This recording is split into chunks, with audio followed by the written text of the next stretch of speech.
നിലവിൽ തമിഴ്നാട്ടിൽ AIADMKക്ക് പഴയ ശൗര്യമില്ല എന്നതൊരു പരസ്യമായ രഹസ്യം തന്നെയാണ്. കാരണം ഒരു കാലത്ത് തമിഴകം അടക്കി ഭരിച്ചിരുന്ന പാർട്ടിയാണ്. പക്ഷേ ഏറ്റവും ഒടുവിൽ നടന്ന തെരഞ്ഞെടുപ്പുകളിലെല്ലാം ഓരോ തെരഞ്ഞെടുപ്പുകൾ കഴിയും തോറും ദുർബലപ്പെടുന്ന ഒരു അവസ്ഥയിലേക്കാണ് AIADMK പോകുന്നത്. പളനിസ്വാമിയുടെ നേതൃത്വത്തെ അംഗീകരിക്കാൻ ഭൂരിഭാഗം അണികളും പ്രവർത്തകരും നേതാക്കളും തയ്യാറാകുന്നില്ല എന്നതാണ് ഒരു വസ്തുത. ഏറ്റവും ഒടുവിൽ സെങ്കോട്ടയ്യൻ്റെ പുറത്തേക്കുള്ള പോക്ക് അത് സൂചിപ്പിക്കുന്നത് AIADMK ശരിക്കും ഒരു ശിഥിലീകരണ പ്രക്രിയയിലേക്കാണ് പോയിക്കൊണ്ടിരിക്കുന്നത്. പളനിസ്വാമിയുടെ നേതൃത്വത്തിലുള്ള AIADMK ഒരു ഗൗണ്ടർ പാർട്ടിയായി കൊങ്ക് നാട്ടിൽ മാത്രം ഒതുങ്ങാനുള്ള ഒരു അവസ്ഥയാണ് നിലവിൽ കാണുന്നത്.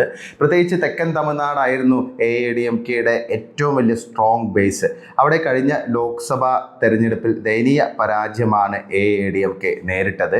7 ഇടത്ത് കെട്ടിവെച്ച കാശ് പാർട്ടിക്ക് നഷ്ടപ്പെട്ടു. അതുകൂടാതെ മൊത്തം തമിഴ്നാട്ടിൽ 9 മണ്ഡലങ്ങളിൽ 3-ാം സ്ഥാനത്തേക്കാണ് AIADMK പിന്തള്ളപ്പെട്ടത്.